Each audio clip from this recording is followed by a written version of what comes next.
enfia na cabeça das pessoas. Se você olhar a televisão hoje, toda hora repete 5 em 5 minutos. Não me interpretem mal. A cada 5 minutos, tantas mulheres são agredidas. A cada tantos minutos,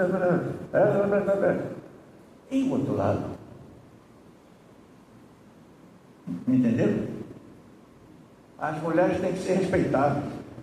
O homem que agride a mulher é criminoso, tem que ser punido. Mas existem mulheres agressoras também. É isso que esse livro trata. É o equilíbrio. E agora com a palavra, a doutora Jamile. Vamos fazer uma oração que Deus inspire ela e dar uma mensagem que pode guarir o nosso coração. Nosso Deus, nosso Pai, te agradecemos por essa tanta teste, pelo teu cuidado, pela tua proteção. Te agradecemos por esse momento aqui entre amigos e irmãos para meditar sobre a tua palavra. Entregamos os momentos que se seguem e que o Santo Espírito inspire a Jamile para que ela possa trazer uma mensagem que engrandeça o coração de todos nós. Essas bênçãos nós rogamos por amor de Jesus e pelo poder do Santo Espírito. Amém. Jamile. Obrigada, bom dia. Bom dia.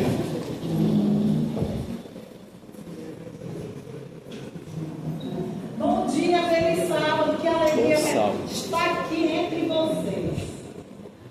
Eu me sinto muito honrada mesmo de estar aqui nessa comunidade brasileira, falando de um tema que não vai ser o tema do meu livro, mas eu vou começar aqui, meu pai já deu uma pincelada. Homens feridos, filhos perdidos, a violência contra o homem, os efeitos que atravessam gerações. Surgiu de uma vontade de falar sobre esse menino que me impressionou, porque eu me dei conta na clínica, atendendo meus pacientes, que os homens traziam dores tal qual as mulheres. Eu lembro que um dia, eu conversando com um deles, na clínica, ele narrou a situação que estava vivendo com a esposa dentro de casa. Depois que ele narrou, eu olhei para ele e falei o seguinte: mas escuta aqui, isso não é violência?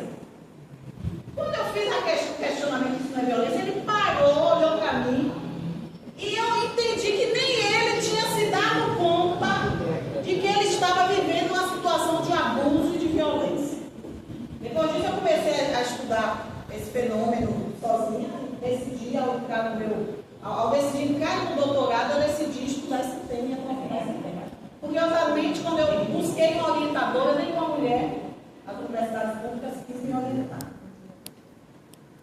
Pediram até para eu mudar de tempo. Mas não, a gente tem que estudar aquilo que a gente se interessa. Arrumei um professor homem, que está terminando aí minha orientação, mas eu quis lançar o livro antes, que é baseado nesse estudo científico, mas antes da ciência, o estudo tendo em vista a nossa palavra, né, a palavra de Deus. Então, por isso que eu pedi a revisão de teólogos, um deles é o professor Leandro Quadros, porque eu quero servir a minha igreja. Se alguém quiser se aproveitar desse material que não é da nossa igreja, ok, está aí à disposição de todos. Mas eu quero o meu desejo era que fosse fundamentado também na teologia. Por isso que eu pedi para alguns teólogos examinar o material antes de lançar. O lançamento aqui em Salvador, já lancei em alguns outros estados, algumas outras capitais, mas aqui em Salvador vai ser no dia 12, amanhã, domingo, das 15 às 18h30, na livraria Leitura no Shopping Salvador. Todos são convidados. Vocês poderiam ir lá, tirar uma foto comigo, se vocês se sentirem, né? Se sintam à vontade, eu vou ficar muito honrada se eu ver alguns de vocês ou todos vocês lá amanhã no Shopping Salvador. Tá bom? Mas eu não vou falar desse tema hoje. Eu dou palestras por aí sobre esse tema, mas eu dou palestras desse tema em lugares, né, específicos, porque quando a gente fala disso, algumas mulheres se sentem incomodadas. Por quê? Porque acham que é uma defesa a favor do homem, mas não. Eu não preciso defender o homem. A gente entende que isso aqui, como já foi dito, é uma busca do entendimento da justiça, porque no livro eu menciono que o fenômeno das meninas que se denominam lésbicas estão muito maior por conta do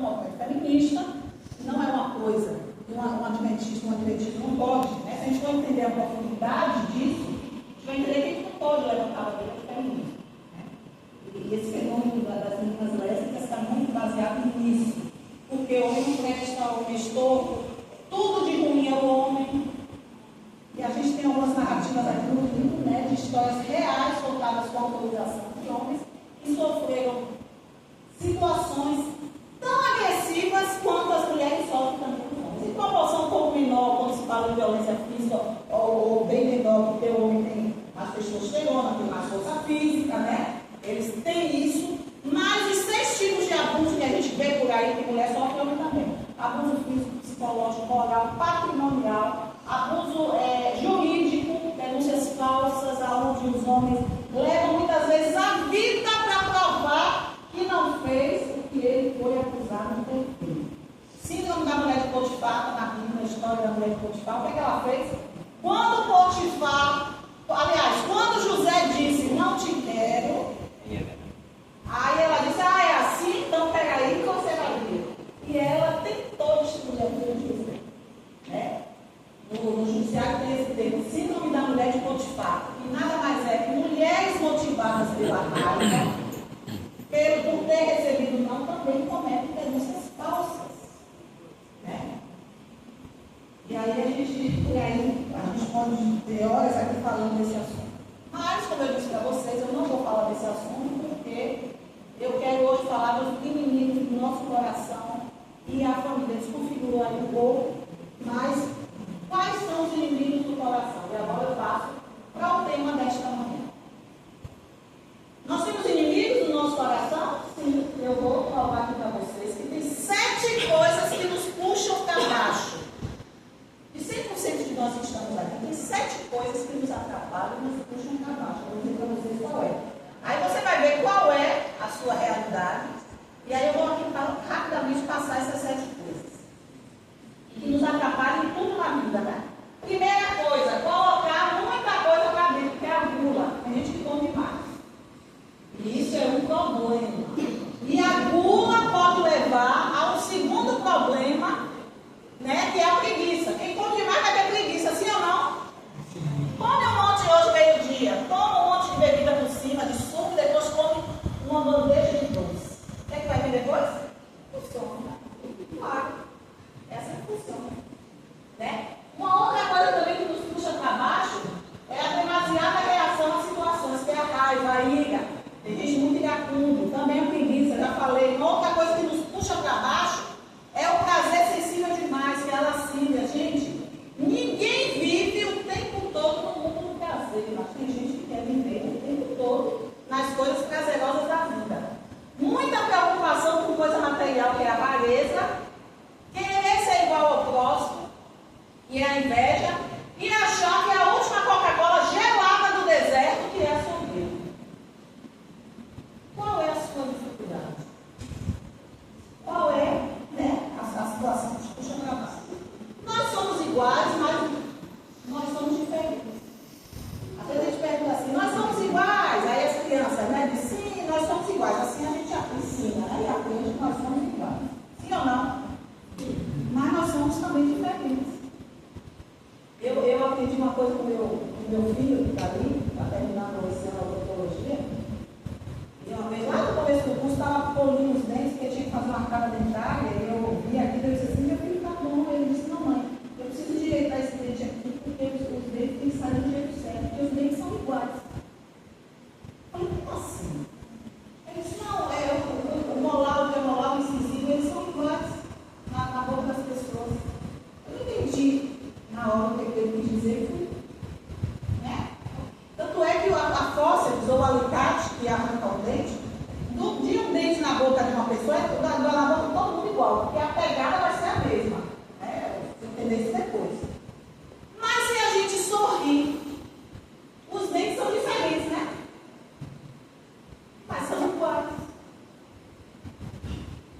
Entender? E aqui a gente é tudo igual. Temos olho, boca, nariz, pescoço, cabelo, alguns mais, outros menos, mas somos diferentes. A gente olha, todo mundo tem as mesmas coisas, né? Mas nós somos diferentes. E aí a gente precisa entender, compreendendo essa questão que somos iguais e diferentes, na biologia, na psicologia, né? chegou a outros diferentes, eu vou pular isso aqui por conta do tempo, nós precisamos entender que o dilema que está dentro de mim e de você, que é o dilema do apóstolo Paulo, que está lá em Romanos, quem quiser abrir, está aqui na tela também, é o que vem falando dessa questão de que nós somos iguais diferentes, mas os dilemas são iguais de maior ou menor proporção. Abra sua Bíblia aí, Romanos 7, 15 a 19. Romanos 7, 15 a 19, diz o seguinte. Olha aqui o que o apóstolo Paulo escreveu. Porque nem mesmo compreendo meu próprio modo de agir, pois não faço o que prefiro, e sim o que detesto. Porque eu sei que em mim, isto é, na minha carne, não habita bem nenhum, pois o querer o bem está em mim, não porém o efetuar. Porque não faço o bem que prefiro, mas o mal que não quero, esse faço. A psicologia trabalha com isso, a gente chama de conflito. Os conflitos inadmissíveis. Você não quer um monte de coisa, mas faz, não é assim? Daqui a pouco está fazendo. E você quer fazer um monte de coisa e não faz. Quem sofre esse dilema? 100%. É assim, a gente vive numa luta constante. Né? É mais ou menos assim o nosso cérebro, né? Nosso cérebro é dividido em blocos, em partes. Né? E a parte frontal, que fica logo aqui atrás da testa, é responsável pelo freio moral. É o freio inibitório que a gente ensina para a criança, né? Que repete, para poder a criança se frear os impulsos. Ninguém pode viver sob impulso, não dá certo. Mas é a parte que pensa em consequência, causa e efeito, planejação, é o freio moral, é aquela parte que diz eu quero, mas não vou, eu quero, mas não vou, ou eu não quero, mas vou. E aí a gente entendendo isso, a gente vai poder fazer boas escolhas. Como por exemplo, o que é que você escolheria? Fala a verdade. Ou pense a verdade. O que é que você escolheria? A direita ou a esquerda? Parabéns pela sinceridade. Ele falou esquerda. Quem escolheria a direita? É que essa direita aí não está nada atrativa, né? Esse verdinho não precisa estar assim, pode estar um pouco mais, né?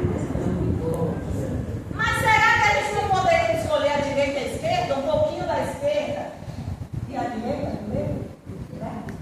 A nossa vontade é escolher aquilo que é mais colorido, mais atrativo, mais cheiroso, mais saboroso. Mas a gente também não pode fazer do outro lado também mais cheiroso, mais saboroso, mais atrativo.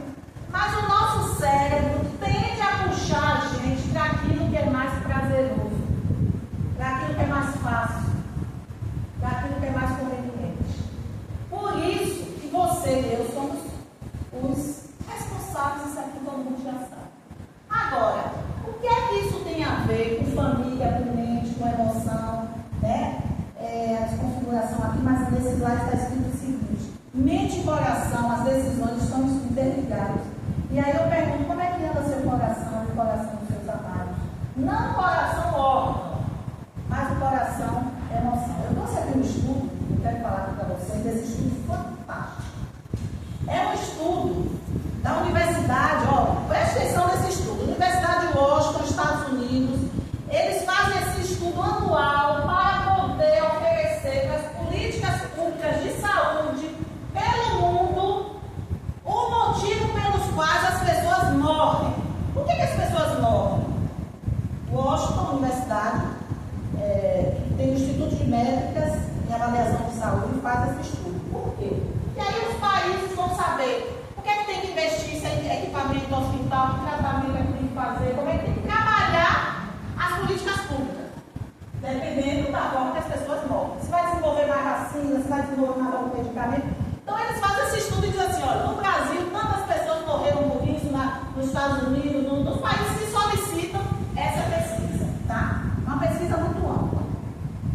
E olha só, no ano de 2021 apareceu aí as mortes, os motivos de morte das pessoas no mundo. Qual é o primeiro motivo de morte? Cardiovascular. Doenças cardiovasculares. Qual é o segundo motivo de morte? Respiratória. Doenças respiratórias. Qual é o terceiro motivo de morte? Câncer. Cânceres. Qual é o quarto motivo de morte? Neonatal. Diabetes. Se você for nos outros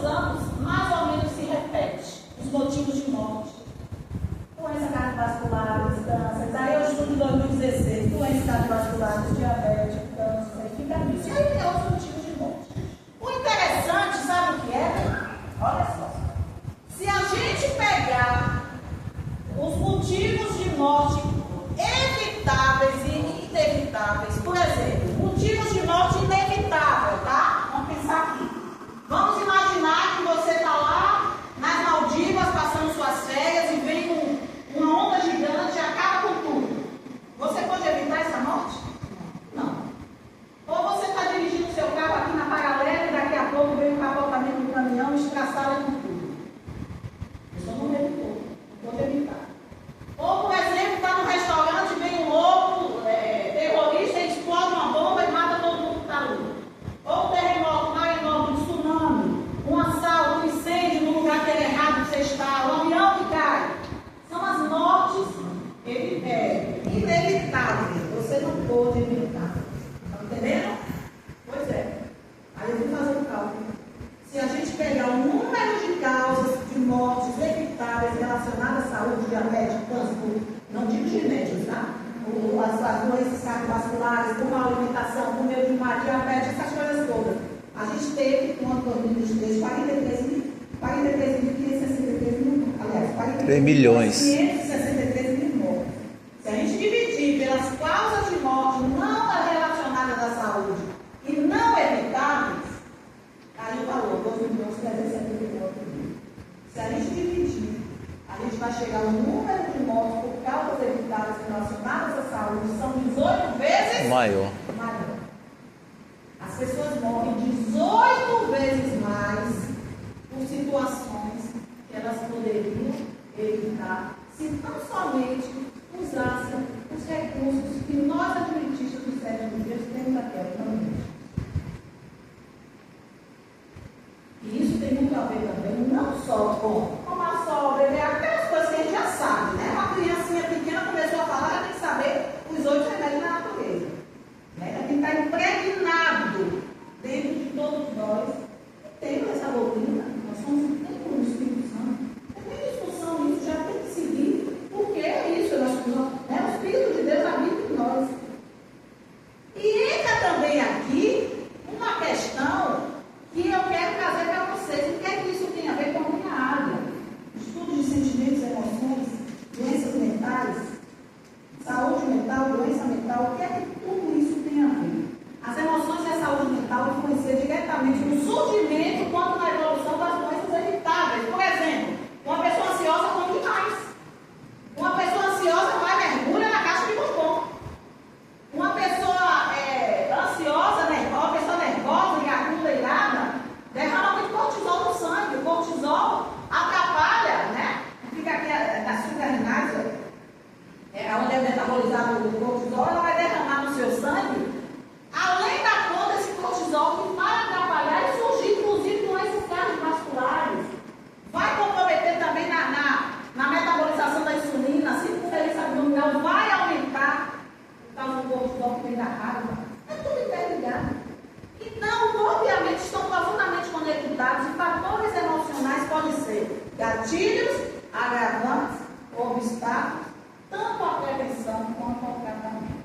E quando as nossas emoções não são reconhecidas e cuidadas, elas transbordam para o relacionamento que a gente tem com as pessoas próximas, compromete a harmonia familiar, na igreja, no lar, o que deveria ser um refúgio se torna um campo de inscrição e também desencontro.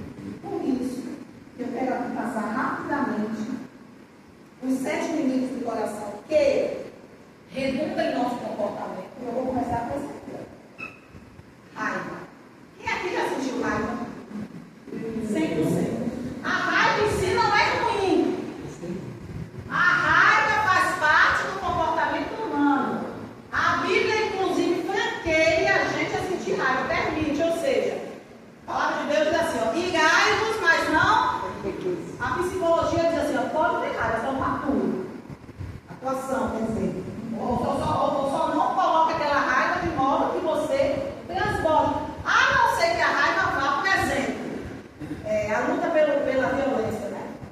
As pessoas são gravadas nessa causa pela raiva. Claro, a raiva motiva para uma coisa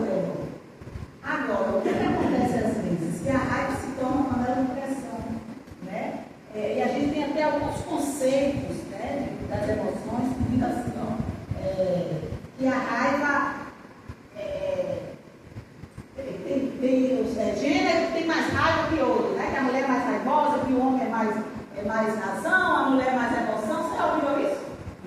Já ouviu? É verdade ou mentira isso? Verdade? O homem é mais razão? É?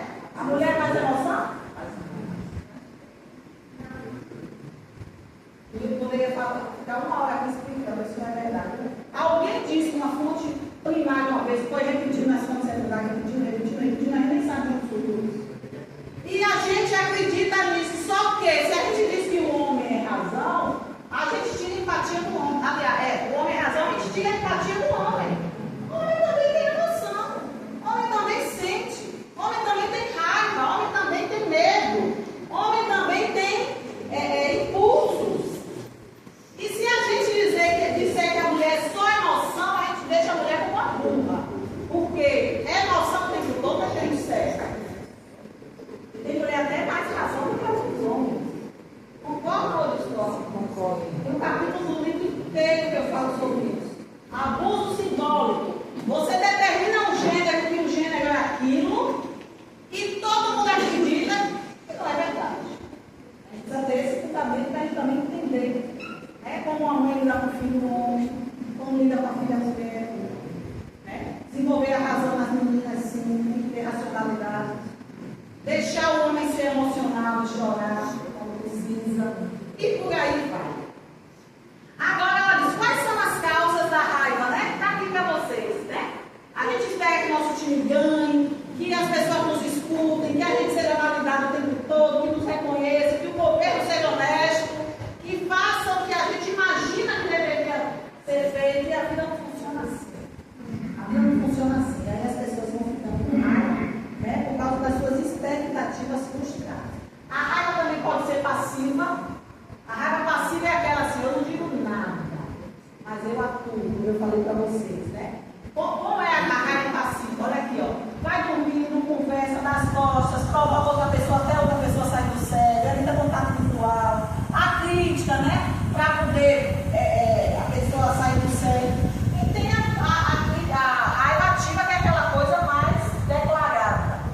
Mas não é porque uma pessoa não está com acesso de raiva que ela não está tendo a raiva. Ok? Vem acompanhado de vingança. Né? E qual é o antídoto? Olha lá o que é que diz em Colossenses 3:3. Vamos ler? Suportem-se uns aos outros. Nós, como cristãos, temos que desenvolver o suportar-nos. E o que é o suportar? Aguentar o quê? Coisa difícil. É difícil ou não é?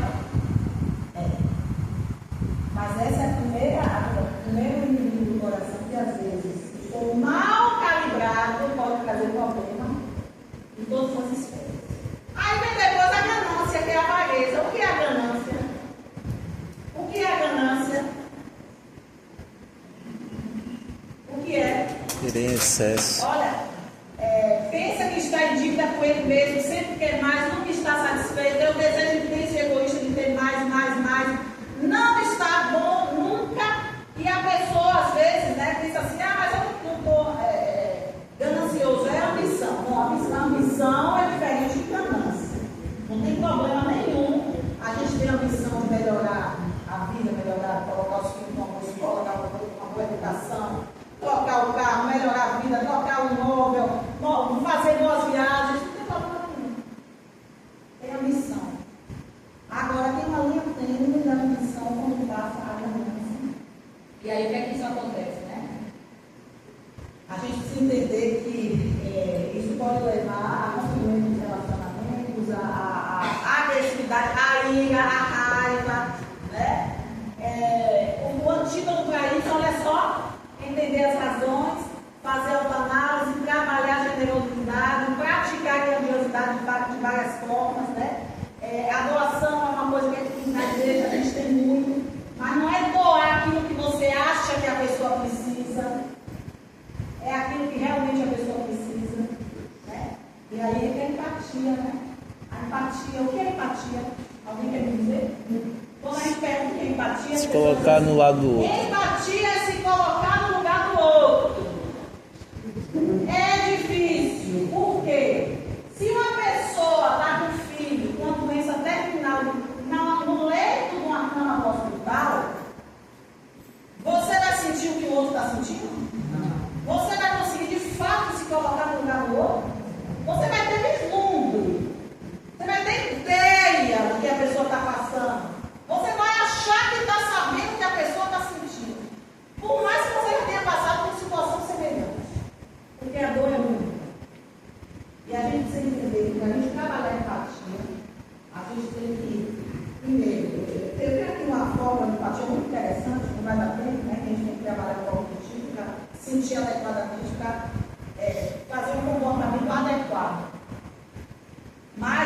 primeiro tem que escutar coisa que ninguém hoje. Quer ver? Faça um teste de escuta, de trabalho, de ver como ninguém escuta ninguém. Chegue para alguém que não está aqui e comece a contar assim, ó, eu acordei 5 da manhã. Primeira pausa que você der na fala, a pessoa vai dizer, eu acordei às 4. Aí você vai dizer assim, ó, porque o meu filho de 21 anos comeu de 18. Aí você vai dizer assim, ó, porque eu fiz um bolo, porque o meu, aí ela vai contar você, ou ele. Aí você vai dizer assim, ó, eu estou sentindo uma dor aqui, eu estou com um tumor. As pessoas sempre têm uma história mais interessante, mais mirabolante, mais... E aí a empatia fica difícil, porque aí você imagina que a pessoa está querendo ou está precisando aquilo que... E aí a escuta é o primeiro elemento para a gente desenvolver empatia. Ninguém quer escutar ninguém, ninguém, no modo geral. Aí fica mais complexo. Logo depois vem a inveja. Quantos aqui já sentiram inveja? Os analisados admitirão.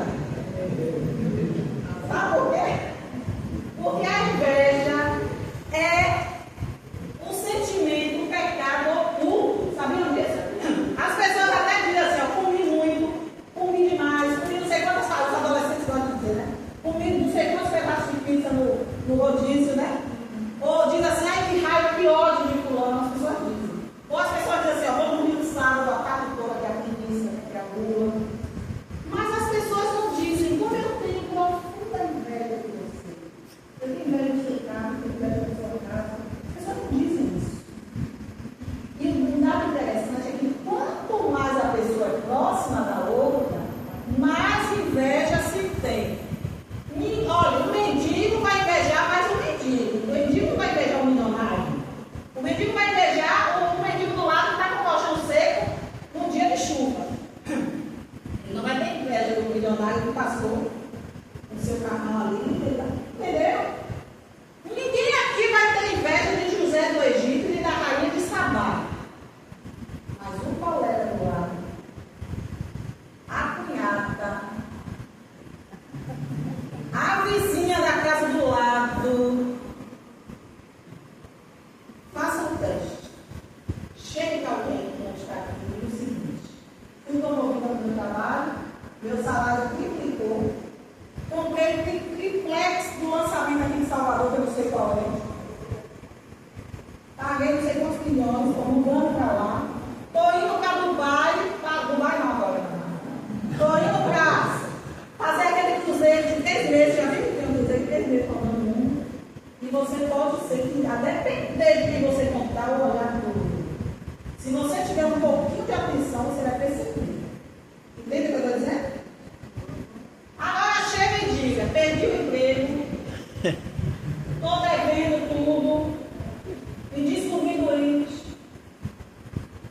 E um olhar de solidariedade, compaixão interna, e às vezes não é só isso, é imediato. Então as pessoas muitas vezes nos amam na dor e na derrota e na desgraça. Quando a gente está, né? Um outro comportamento, isso é inveja. A inveja dói. Tem estudos que dizem que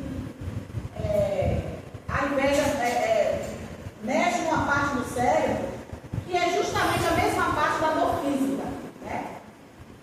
E aí é o mais negado dos pecados, já falei isso para vocês. Motivou o primeiro crime. Qual foi o primeiro crime na Bíblia? O irmão matou o outro. Um irmão matou o outro. Por quê? Que invejou. Invejou e a inveja levou a raiva. Por que Deus aceitou a oferta dele e não aceitou a minha? Proximidade de relação. Lembra que eu disse? Quanto mais próximo, mais inveja. E o que é inveja? O que é inveja? Como é importante ter os conceitos dos sentimentos? Desejar o que o outro tem. Desejar o que o outro tem. Desejar o que o outro tem é cobiça. Cobiça.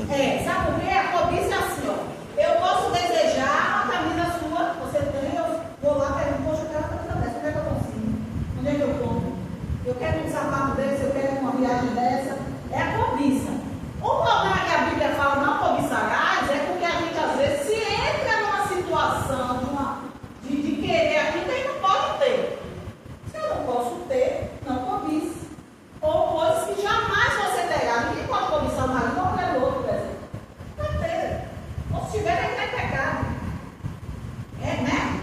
Não querer, desejar o que o outro tem. não querer que outro esteja melhor que você. E é a raiva, a ira, não querer, e ao não querer, você vai sentir provavelmente muita raiva, muita dor, muita raiva do outro ter, ou ser, não é só bem material, é também ser aquilo que você não tem ou aquilo que você não é. E o invejoso, em vez de olhar para si e lutar por aquilo que ele deseja, ele fica olhando e desejando a desgraça do outro. Esse é o comportamento do invejoso, que é diferente do ciúme. O que é o ciúme? Quantos aqui já tiveram ciúme? Eu também. Agora me respondam, o que é o ciúme? Defina o ciúme. Olha que é difícil. A gente sente, mas não sabe escrever. Quem quer falar? É um zelo exagerado, sim. É um sentimento de segurança. As respostas estão certas. Mas não é difícil, né? Duas pessoas aqui deram a resposta. Mas assim, uma frase bem assim, ó, que define. Ciúme é medo de perder o que se tem. Que se leva a segurança, que se leva a essa coisa exagerada. Medo de perder o que se tem. Mas se a gente for prestar atenção, a gente não precisa ter ciúme de um monte de coisa que se tem. Por exemplo, tem mãe que tem ciúme de filha. A filha é sua. Aí a filha vai casar, fica infernizando a vida do casal, porque ele perdeu a vida. Não, você não perdeu a filha. Sua filha foi seguir a vida porque você seguiu também. Perdeu a filha, continua sendo sua, o filho. Não vai, né? O filho casou, perdi o filho para morrer. Não perdeu, o filho continua sendo seu.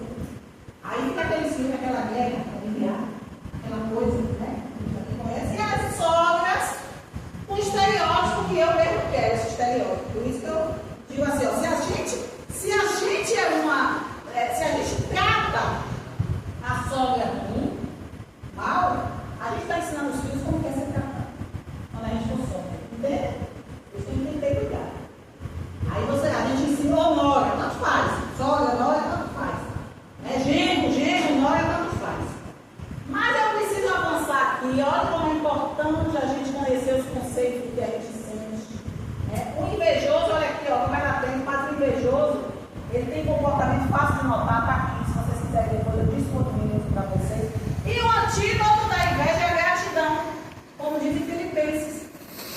Digo isso não por causa de necessidades, porque aprendi a viver contente Em toda e qualquer situação. Depois vem o quê? O egoísmo. Próximo inimigo do coração, o egoísmo. Tudo que a gente tem, tudo que a gente, todo homem deve escolher se vai andar na luz do algoritmo criativo ou na escuridão do egoísmo destrutivo, material. Se a gente parar para ver, nada que a gente tem é nosso de fato. A gente está enchendo um saco furado, porque do mundo a gente não leva nada. O egoísta, mentira, o egoísta, quais são as características? Ele se julga mais importante. Ele não é apenas não compartilhar o pão, é viver em função da própria felicidade e detrimento do bem-estar do outro. Né? Só pensa em si. Aqui dá um teste. Dê uma olhada rápida e vê se você é egoísta. Tá? Olha aqui, ó. Ajuda o outro mesmo quando isso não te terá benefício? Não te trará benefício? Você ajuda? Outra pergunta. Você inventa desculpa para evitar ajudar alguém? Você reage mal quando lhe pedem um favor? Você costuma encomendar coisas aos amigos que viajam para o exterior, mas odeia quando eles pedem para você? É só minha, né? Viajar para o exterior e trazer comer é horrível. Mas, se você pede, você também vai, né? Acredita que merece atendimento VIP em lugares que todo mundo está frequentando, mas você precisa ser 5-20? Você cancela planos, reuniões ou encontros de última hora, sem pensar nos danos para as outras pessoas, e você sempre escolhe restaurantes e locais onde deseja ir, sem consultar os companheiros, determinando onde é que vai ser, como é que vai ser. Né? E aí o egoísta não prejudica apenas a pessoa que convive, mas ela se torna solitária, limitada às nossas possibilidades, pois não há troca, não há compartilhamento de sentimentos e de desejos. Né? Entra aqui também a empatia, que eu já expliquei para vocês o que é empatia. A empatia, olha, eu tenho uma história da empatia que eu vivenciei, estava no local. Covid-19, no ano 2021, a pandemia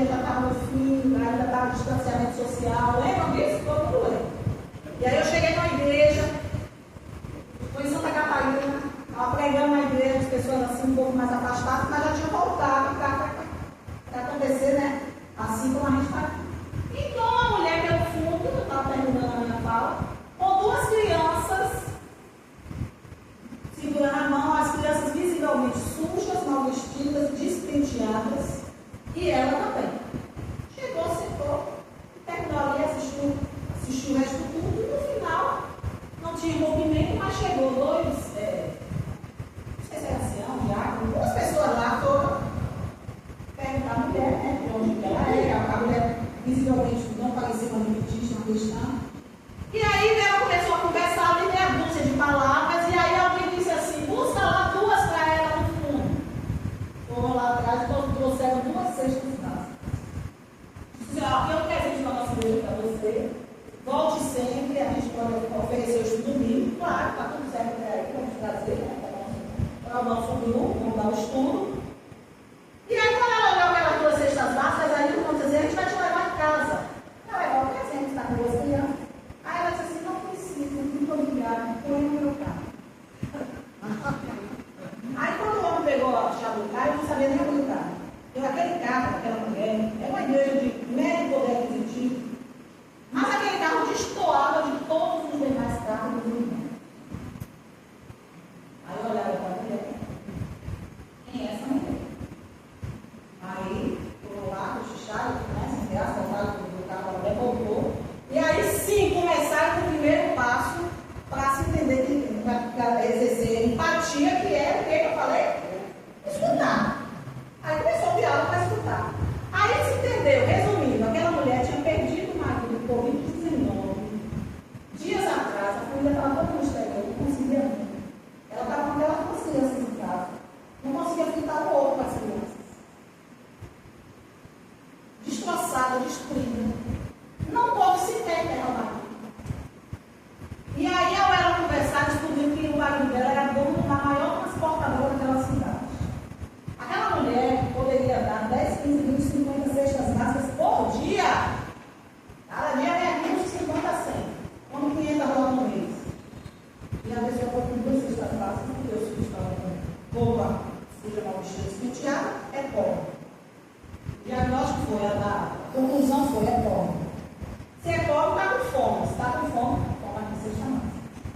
E aí o que é que acontece? A gente pega horrores quando a gente julga pela aparência. E a gente faz isso direto, sim ou não? Eu não sei não. E aí vai desenvolver empatia, a gente precisa escutar. Quando a gente escuta a história, entra na emoção, coração, sentimento, para fazer o comportamento adequado. E ela foi toda educada e fina, né? Que ela ainda botou a cesta básica no carro. E se é uma pessoa mais orgulhosa, já se ofende. Né? Então a gente precisa desenvolver isso. A gente precisa desenvolver isso sempre, não só com as pessoas que chegam na nossa vida a primeira vez, como também com as pessoas que estão já na nossa vida, às vezes a gente sequer entende a necessidade, né? De um amigo, de um filho, de um marido, de uma mulher, de um pai, de uma mãe, e assim por diante.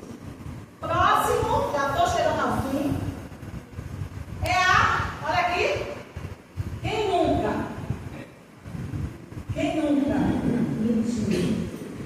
Pensem a verdade, precisa se manifestar. A mentira é uma coisa muito séria, né? E meia verdade é o quê? É uma mentira inteira. Concordam? Concordam sim ou não? Concordam. E a vergonha não está associada à vergonha de admitir nossas fraquezas ou a busca de atenção. É a necessidade de quem precisa esconder. Esconder o quê? Porque o mundo hoje nos cobra muito. O mundo hoje nos cobra felicidade, saúde, sucesso, ser querido, gostar do outro. A gente é muitas vezes forçado a ser diferente do que somos e a viver um grande teatro. Uma grande mentira. Um grande teatro. E muitas vezes a gente tem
que admitir algumas verdades, para aliviar a culpa, acreditar que se formos sinceros, se a gente for sincero, a gente não vai ser amado. Mas a mentira produz mais culpa do que eles. Aqui também é o auto-engano, né? O auto-engano é uma ciolite de ação rápida, a gente mente quando a gente come, quando pratica exercício. Quem vem aqui na academia, quem vê, né? Tem gente que senta lá e fica com o celular. A mentira vai se ver. Deixa o equipamento para quem quer fazer. Não tem uma sessão na academia. A mentira não é assim, né? E aí a gente pode seguir aqui. Tem alguns mecanismos de defesa, vou pular aqui essa parte.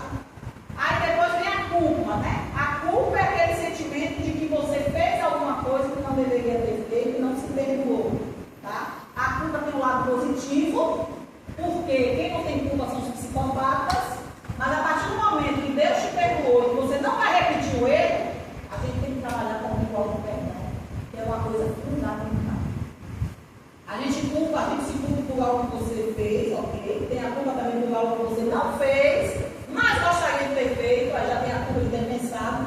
A culpa também de algo que você pensou em fazer, a culpa por uma missão, ou a culpa por ser mais feliz do que alguém. Isso acontece muitas vezes, né? Quando você vê alguém que você passou na frente dessa pessoa, às vezes a pessoa se sente culpada por isso. Qual é o antídoto? Pedir perdão e o auto-perdão. E aí, por fim, a vaidade. Vaidade. Tudo é vaidade. É correr atrás de Deus. Vaidade, vamos passar aqui rápido, porque as pessoas mais se sentem vaidosas, né, são coisas relacionadas ao dinheiro, ao sexo, ao poder, como o rei Salomão. Mas que chegou ao fim da vida e disse, tudo é vaidade, é correr atrás do bem. Ou Demarrão, que foi o rei da Córdoba, né? E ele disse assim, ó, eu diligentemente numerei os dias de pura e genuína felicidade que caiu em minha sorte, totalizaram 14. Vocês podem ler a biografia desse homem, o rei amado, renegado, tinha tudo, sujo aos pés. E ele disse que teve apenas 14 dias. O ruim é que ele chega a essa conclusão já no fim da vida. Já no fim da vida. Tá?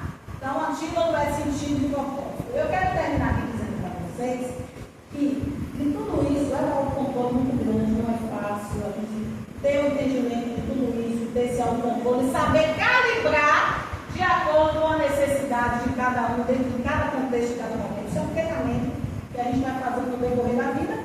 E quanto mais experientes, muitas vezes, muitas pessoas conseguem ficar melhor nisso, não são todas. Mas eu quero dizer para vocês que o maior dilema do adulto maduro, que é a maioria de nós que estamos aqui, sabe qual é? A minha cabeça dos 50 no meu corpo de 18, 15. Eu faria tanto diferente. Eu escolheria tantas coisas diferentes. Isso quando eu pego os adolescentes, né? Pego eles desse jeito, porque, ó, experiência, nós aqui vamos pular essa parte, porque a gente precisa entender nossos anseios casuais, anseios críticos e cruciais. Casuais, conquistas materiais. Críticos, a gente receber a simpatia, a questão de relacionamento. Cruciais, a nossa espiritualidade. O problema é que a gente quer preencher os nossos anseios cruciais com anseios materiais, com anseios críticos, e aí a gente atrapalha toda a nossa vida. O mais importante é a gente entender que o que vale a pena nessa vida é muito bom. A gente está aqui nesse mundo de passado. E a gente precisa entender. Vou lá dizer que você para a gente precisa entender que tudo passa e passa rapidamente. A nossa existência, a gente precisa entender por que a gente está aqui. Para fazer essa reflexão que eu poderia fazer aqui com vocês, não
enorme. E a gente passa a viver a vida que vale a pena ser.